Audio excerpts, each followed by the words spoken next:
vote with Nancy Pelosi 95% of the time. Now, what's wrong with that? Well, I vote with working families in America 95% of the time, hopefully 100% of the time.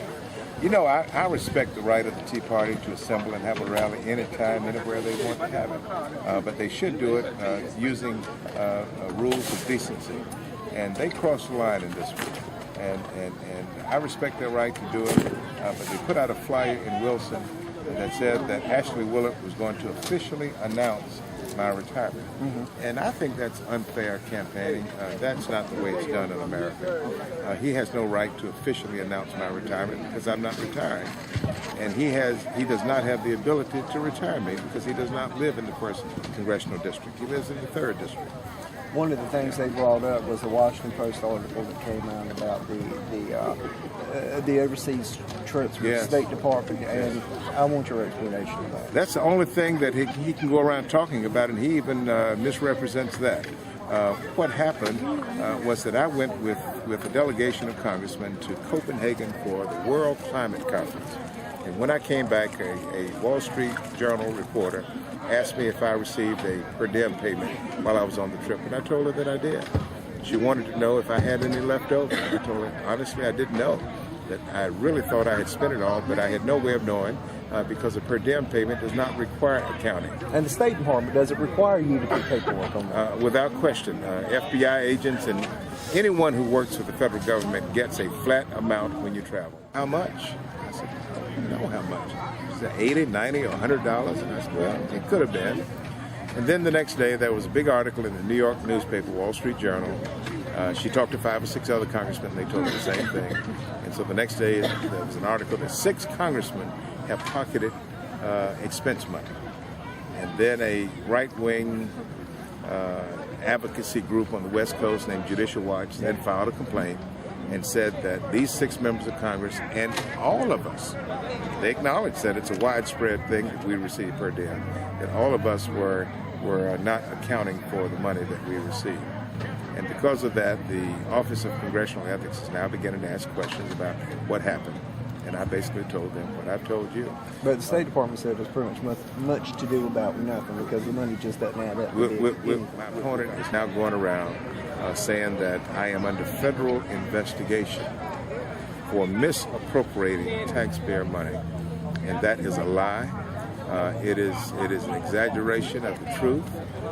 What it is that I've been asked questions along with dozens of other congressmen about how we handle per diem money. Charlie Rankle, yes. You brought that up. Yes.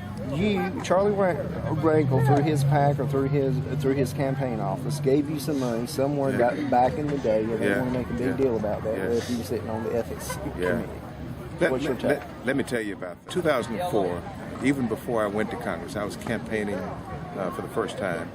This man sent me a $4,000 contribution. He's in the leadership of the Democratic Party. He gives thousands of dollars to all of the aspiring Democratic candidates. And he sent me $4,000. I didn't know Charlie Rangel. Charlie Rangel didn't know me. I used the money. I won the election. And now 6 years later, I find myself sitting on the Ethics Committee, which is going to decide his fate as a member of Congress.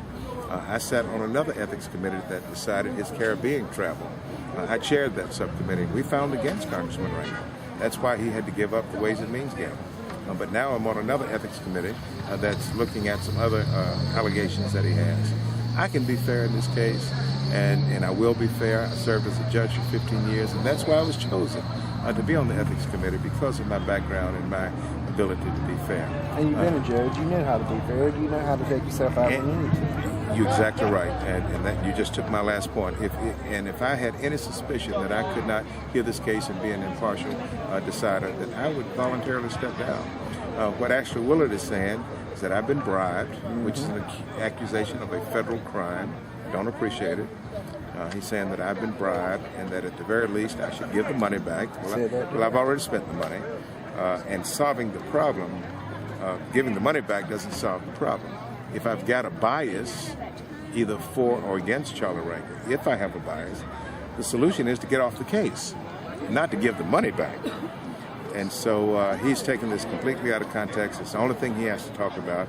I want him to talk about immigration and and job creation and how we can fix Social Security and how we can make Medicare more affordable. That's what we need to be talking about. That's the debate of our time. That's the issues. That's the debate of our time, and not whether I received a campaign contribution 6 years ago from the man that I'm sitting on the committee.